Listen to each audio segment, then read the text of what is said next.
Hi, this is Kristan Weisdack, special needs mom and holistic behavior intervention expert at BehaviorWorx. So I wanted to make a video just for you around gift giving on the holidays. Whether you're shopping for a child with special needs, sensory processing disorder, autism, or any sort of developmental delay, the three things that we're going to focus on today are impulsivity, sensory processing, and interactions at the holiday, because there can be a lot of stress around if the child is going to open gifts and what their reaction is going to be. You also have to consider if that child is going to want to interact with the thing that was bought for them based on the sensory processing needs of that child, but also that impulsivity. So let's start there. So many of the kids that I've worked with over the years are very impulsive, and they want to get right in there and interact with those toys. So the most important thing is to have those toys already assembled and to have the batteries ready to go. The second tip is to consider the sensory processing of the child that you're buying for. Some of the kids that I've worked with are sensory seekers and some are avoiders. The one thing that I want you to remember for those sensory seekers is they might like tighter clothes. So things like Under Armour or tightly fitting pajamas are really great. The one thing about sensory avoiders that has been really, I think, clothing manufacturers have started taking notice of is creating more clothing that is tagless.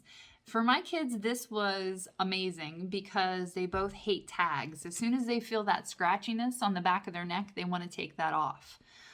In more of our videos, we've been talking about making the same considerations for the kids that you're working with or your own children as you would for another adult or for yourself. If you can imagine that the seam of your sock isn't lined up, or that you have a small pebble around in your shoe, you're going to do everything you can to get rid of that.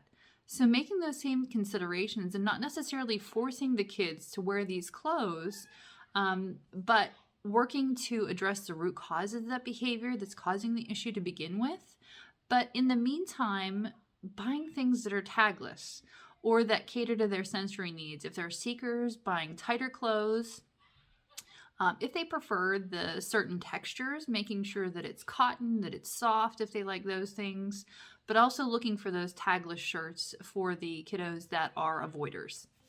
The third tip is to consider a child's developmental milestones. Now you can look at the CDC website, and they also have a great app that's called Milestones. But considering the child's milestones, what are their fine motor skills, their gross motor skills? Do they really love movement? So considering what not only their preferences are, but what milestones should they be achieving at this point, and what are their current abilities? So let's take a look at some of the toys that really fit into those categories. A lot of the kids that I work with love Dinosaurs, so you can find this from Learning Resources, and these little guys just snap together, which is fantastic. So if you have a kiddo that's learning to match and sort colors and loves dinosaurs, this is a great learning tool for them. So they're super easy for little hands to manipulate, which I really, really love. Another thing to consider is the fine motor skills of the kiddo. So they make these great chunky knob puzzles. Now this is... This has seen better days, but this is a puzzle that's been well loved. But these have these really chunky knobs, and these are great for our learners that are learning to manipulate objects and that need that extra support. So this is really great. And it's not too much demand on them, that there's too much for them to look at. So this is great.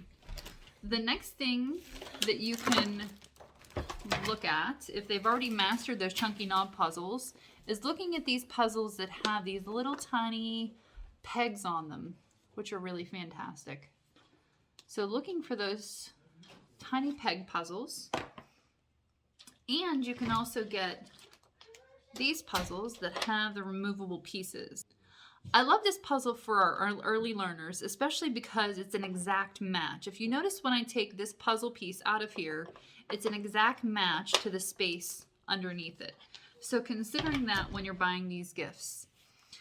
So again, just as a recap, we're thinking about impulsivity, sensory processing, and developmental milestones when we're picking out gifts. Now, if you're not sure about the needs of the child, the preferences of the child, and if you're an aunt, an uncle, a grandparent, have a thoughtful conversation with that parent about what that child wants or needs. I can guarantee this will be a welcome conversation because you're going to be giving them a gift that can help their child succeed and achieve their developmental milestones. Okay, you guys stuck around till the end, so we're going to reward you with a little bonus footage. The fourth and final tip is creating a sensory-friendly environment for your learner. Whether they have autism or sensory processing disorder, make it very sensory-friendly. So you can see that I am on the, maybe you can't, but I am on the floor of my living room. So one of the things that you can do is ask your guests to be quiet and to sit on the floor, or maybe you want to have some of them go to another room and look from a distance, or as some go out of the room, others can come into the room to watch the child open presents, but also turning off any lights that might be overwhelming for that child, to turn off any additional music, and to make it as sensory-friendly environment as possible. So one thing that I've done, I'm going to turn my camera around, is that on our Christmas tree, we have a lot of different settings. And one of them is blinking. They have like a strobe effect.